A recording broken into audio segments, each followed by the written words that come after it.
வணக்கம் நண்பர்களே, welcome to movie critic channel. இன்னைக்கு நம்ம எந்த படத்தோட ரிவ்யூ பத்தி தெரிஞ்சுக்க போறோம்னா, ரீசெண்டா தியேட்டர்ஸ்ல விஜய் ஆண்டனி அவர்களோட 25வது படமா வெளிவந்திருக்கிற சக்தி திருமகன் படத்தோட ரிவ்யூ பத்தி தான் தெரிஞ்சுக்க போறோம். இந்த படத்தை அருவி படத்தை டைரக்ட் பண்ண அருண் பிரபு தான் இந்த படத்தை இயக்கியிருக்கிறாரு.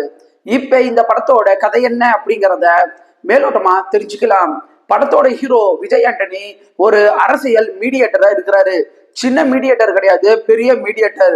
பெரிய பெரிய போலீஸ் ஆபீசர்களுக்கு டிரான்ஸ்பர் வாங்கி கொடுக்கறது, பெரிய பெரிய திட்டங்களுக்கு அப்ரூவல் வாங்கி கொடுக்கறது, பெரிய போஸ்டிங்ல இருக்கிறவங்க பேரை வச்சு மற்ற செயல்களை செய்யறதுன்னு ஒரு பெரிய மீடியேட்டரா இருக்கிறாரு.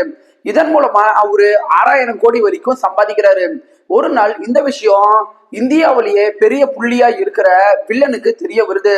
அவர் என்ன பண்றாருன்னா, டெல்லியில இருந்து ஒரு போலீஸ் ஆபீசரை கொண்டுட்டு வந்து வில்லனை பிடிக்க சொல்றாரு. இதுக்கப்புறம் என்னென்ன நடக்குது அப்படின்னு அடுத்தடுத்து சொல்றதுதான் படத்தோட மீதி கதையே.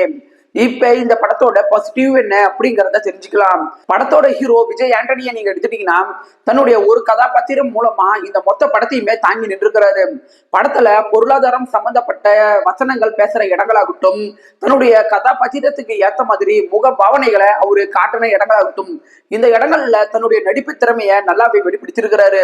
மேலும் படத்துல லீடா நடிச்ச சுனில் கிருபழனி ஆகட்டும், வாகை சந்திரசேகர் ஆகட்டும், திருப்தி ரவீந்திரா ஆகட்டும், செல்முருகன் ஆகட்டும் மற்றும் பல முக்கிய நடிகர்கள் ஆகட்டும், எல்லாருமே பர்ஃபார்மன்ஸ் வைஸா சூப்பராகவே நடிச்சிருக்காங்க. இந்த படத்துல வில்லனோட கதாபாத்திரத்துக்கு எந்த அளவுக்கு முக்கியத்துவங்கள் கொடுத்திருக்கிறாங்களோ அதே அளவுக்கான முக்கியத்துவம் படத்தோட வில்லனுக்கும் கொடுத்தது திரைக்கதையில ரசிக்க வைக்குது.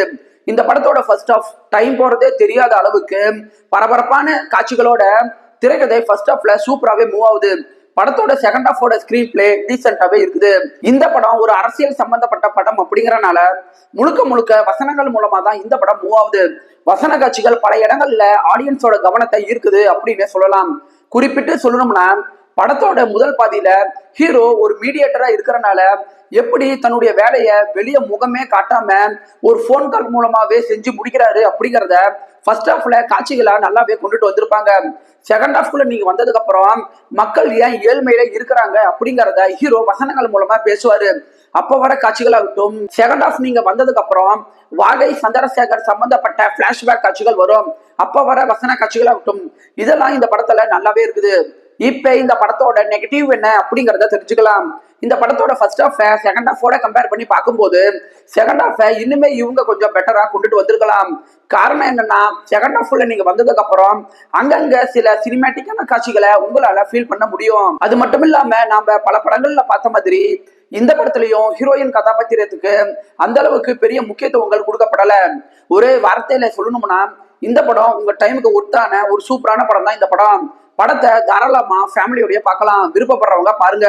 இந்த வீடியோ உங்களுக்கு பிடிச்சிருந்துச்சுன்னா லைக் பண்ணுங்க, சப்ஸ்கிரைப் பண்ணுங்க, ஷேர் பண்ணுங்க, மறக்காம பெல் பட்டன் நமக்கு மறந்துடாதீங்க. நாம வேற ஒரு வீடியோல சந்திக்கலாம். அது வரைக்கும் நன்றி, வணக்கம்.